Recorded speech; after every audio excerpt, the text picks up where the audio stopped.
Assalamualaikum warahmatullahi wabarakatuh. Perkenalkan, saya Ahmad Haluka, NIM 1831041183 pada jurusan Penjaskesri kelas E tahun 2018. Pada kesempatan kali ini saya akan mempresentasikan tugas yang diberikan saya pada mata kuliah Sosiologi Olahraga dan Penjas, di mana materinya yaitu yang pertama ruang lingkup olahraga, yang kedua ruang lingkup sosiologi, yang ketiga kedudukan sosiologi olahraga, dan yang keempat pengertian sosiologi olahraga. Baiklah, langsung saja yang pertama yaitu ruang lingkup olahraga. Olahraga merupakan segala kegiatan yang sistematis untuk mendorong, membina, serta mengembangkan potensi jasmani, rohani, dan sosial. Adapun ruang lingkup olahraga yang terdapat pada Undang-Undang Republik Indonesia tahun 2005 nomor 3 pada pasal 17 sampai 20, yaitu yang pertama olahraga pendidikan, olahraga rekreasi, dan olahraga prestasi. Olahraga pendidikan diselenggarakan sebagai bagian proses pendidikan yang dilaksanakan baik pada jalur pendidikan formal maupun non-formal atau melalui kegiatan intrakurikuler dan atau ekstrakurikuler. Olahraga rekreasi dilakukan sebagai bagian proses pemulihan kembali kesehatan dan kebugaran yang dapat dilaksanakan oleh setiap orang. Sedangkan olahraga prestasi yaitu dimaksudkan sebagai upaya untuk meningkatkan kemampuan dan potensi olahragawan dalam rangka meningkatkan bakat dan martabat bangsa yang dilakukan oleh setiap orang yang memiliki bakat. Adapun ruang lingkup sosiologi yaitu yang pertama, ekonomi beserta kegiatan usahanya secara prinsipal yang berhubungan dengan produksi, distribusi, dan pemakaian sumber-sumber kekayaan alam. Yang kedua yaitu persoalan sejarah, yaitu berhubungan dengan catatan kronologis, contohnya usaha, kegiatan manusia beserta prestasinya yang tercatat dan sebagainya.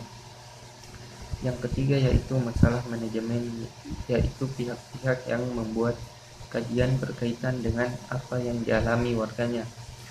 Adapun ruang lingkup sosiologi menurut Surjono Sukanto yaitu yang pertama sosiologi umum, mempelajari dan menyelidiki tingkah laku manusia pada umumnya dalam mengadakan hubungan masyarakat.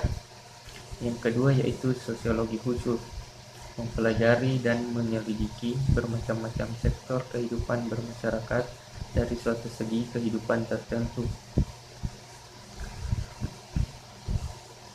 Selanjutnya yaitu kedudukan sosiologi olahraga. Sosiologi olahraga adalah subdisiplin dari ilmu keolahragaan. Terdapat 7 bagian subdisiplin yang terdapat dalam sosiologi olahraga. Yang pertama yaitu sport medicine, sport biomekanik, sport psikologi, sport pedagogi, sport history, sport filosofi, dan sport sosiologi.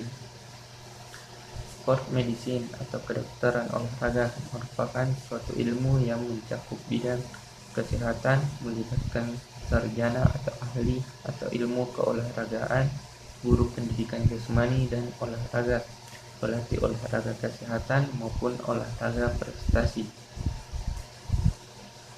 Yang kedua yaitu sport biomekanik, adalah salah satu cabang dari ilmu biomekanika.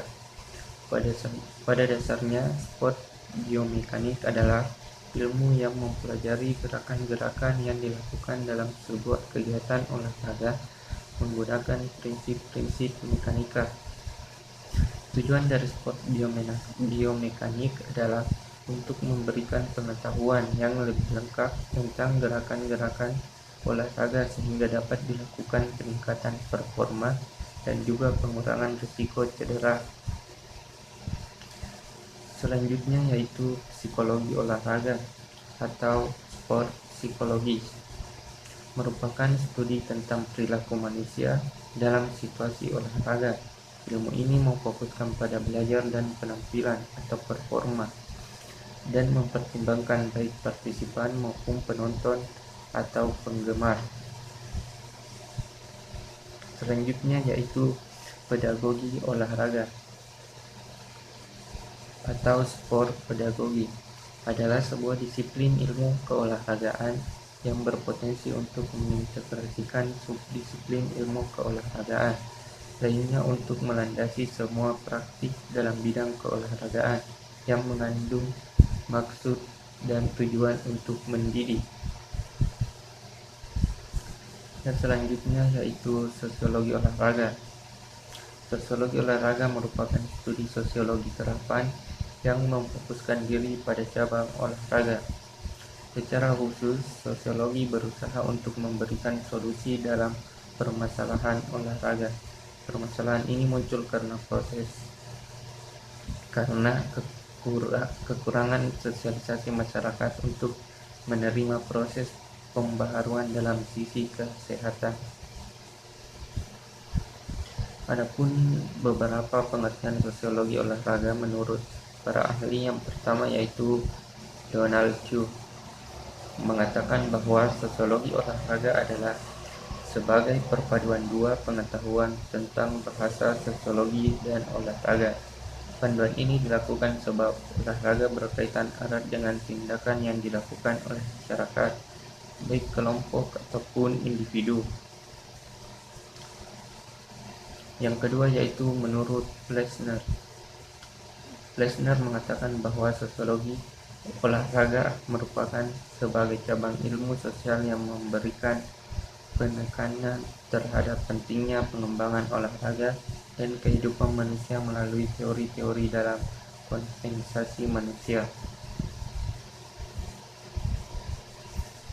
Ruang lingkup olahraga ini membahas mengenai hal-hal yang berkaitan dengan yang pertama yaitu sistem sosial.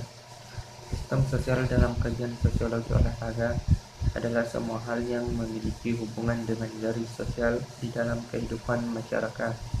Sistem sosial dalam studi sosiologi olahraga ini menyangkut tentang kelompok sosial, tim dalam olahraga, klub, dan hal lainnya yang berhubungan erat dengan interaksi dan proses integrasi sosial dalam masyarakat. Yang kedua yaitu mengenai masalah figur sosial.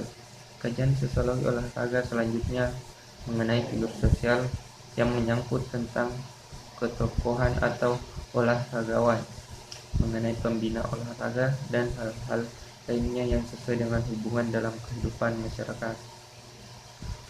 Adapun manfaat dari sosiologi olahraga, yang pertama yaitu mengetahui beragam bentuk isu olahraga yang berkaitan erat dengan sistem sosial dalam masyarakat.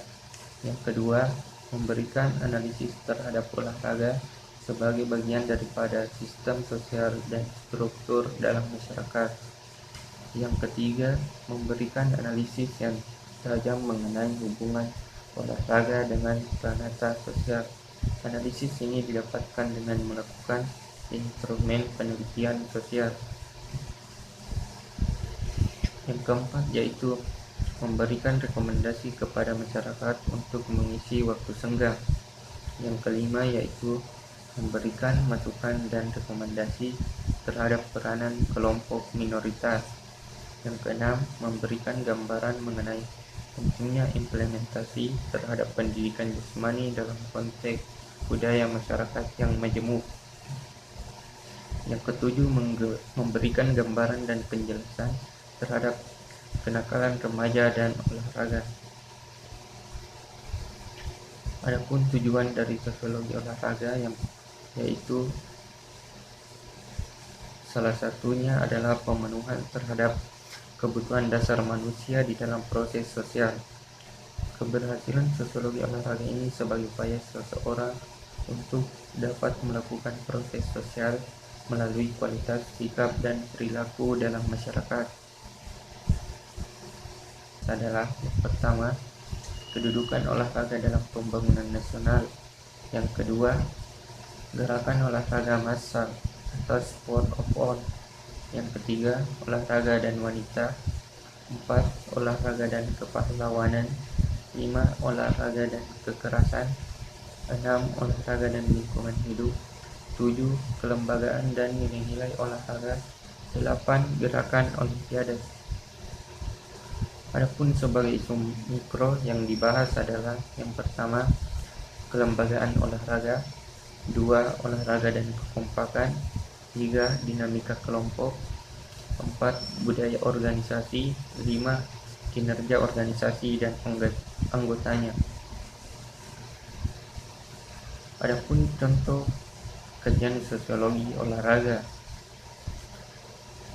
Yang pertama yaitu ketidaksetaraan jenis kelamin.